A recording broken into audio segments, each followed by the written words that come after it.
Hello everyone, আসসালামু আলাইকুম। Welcome to my channel ফারনাস কুকিংয়ে।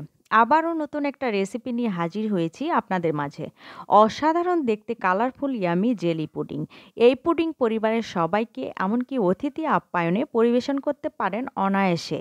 এই একটি রেসিপি যদি আপনার টেবিলে থাকে তাহলে টেবিলের সৌন্দর্য যেমন বহুগুণ বাড়িয়ে দিবে, তেমনই সবার দৃষ্টিও কিন্তু পুডিংয়েই আটকে থাকবে।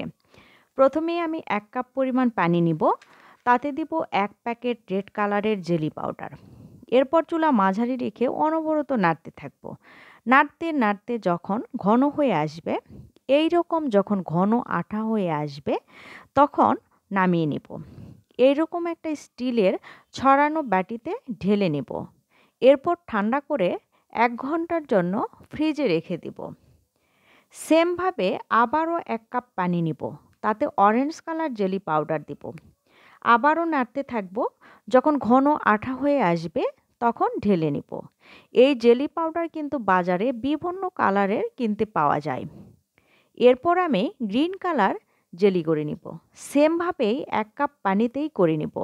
আপনারা চাইলে পছন্দ মতো যে কোনো কালারের জেলি কিন্তু ব্যবহার করতে পারেন। এরপর আমি ঢেলে নিব।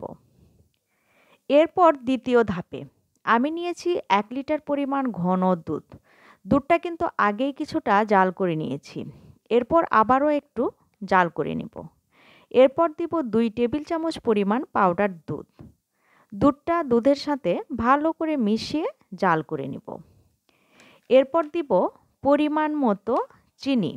আমি এখানে ৩ কাপের মতো চিনি ব্যবহার করেছি। আপনারা আপনাদের স্বাদ অনুযায়ী চিনি ব্যবহার করবেন। এরপর ভালো করে নেড়ে চিনিটা মিশিয়ে নিব। এরপর একটা বাটিতে নিব ২ টেবিল চামচ পরিমাণ আগার আগার পাউডার, যেটা আমি দুধের সাথে মিশিয়ে নিয়েছি। এখন চুলা মাঝারি রেখে অনবরত নাড়তে থাকব। ৫ মিনিটের মতো সময় লাগবে। এই সময়টুকু অনবরত নাড়ব। এর মধ্যে যে জেলিগুলো তৈরি করে রেখেছিলাম সেগুলো একদম সেট হয়ে গিয়েছে, সুন্দরভাবে জমে গিয়েছে। আমি এখন একটা ছুরি দিয়ে সবগুলো জেলি কেটে নেব। সবগুলো জেলি এইভাবে কিউব করে কেটে নিয়েছি। এরপর আমি একটা পুডিংয়ের বাটি নিব, বা যে কোনো একটা সরানো সাইজের বাটি। তাতে আমি রেড কালার কিউব করে কাটা জেলিগুলো ছড়িয়ে দিব। এরপর দিব গ্রিন কালারের জেলি কিউবগুলো, চারিদিকে ভালো করে ছড়িয়ে দিব।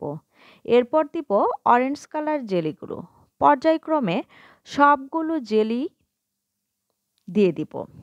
এরপর দিব যে দুধটা জাল করে রেখেছিলাম সেই দুধ, গরম দুধ ঢেলে দিব। এরপর আবারও আমি জেলিগুলো দিব। পর্যায়ক্রমে সব কালারের জেলি আবারও দিব। জেলিগুলো দেওয়া হলে ঠান্ডা করে নিব। এরপর ১ ঘন্টার জন্য ফ্রিজে রেখে দিব। ১ ঘন্টা পর দেখুন একদম সুন্দরভাবে সেট হয়ে গিয়েছে। দেখতে কতটা কালারফুল লাগছে, তাই না? বাটি থেকে পুডিংটা ঢেলে নিব। ওয়াও! দারুণ হয়েছে। দেখেই কিন্তু খেতে ইচ্ছে করছে। আর আমাদের রান্নার ধরনটা কিন্তু এইরকমই হওয়া উচিত, যাতে রান্না দেখেই খেতে ইচ্ছে করে। আমি এখন সুন্দরভাবে কেটে নিব। দেখুন কত সুন্দরভাবে পিস হয়ে আসছে। মাশাআল্লাহ, পুডিংটা একদমই পারফেক্ট। পরিবেশনের জন্য রেডি আমার yummy colourful jelly pudding. Video যদি ভালো লাগে তাহলে পেজটা ফলো করে লাইক, কমেন্ট, শেয়ার করবেন। আর আমার ইউটিউব চ্যানেল অবশ্যই সাবস্ক্রাইব করবেন। ধন্যবাদ।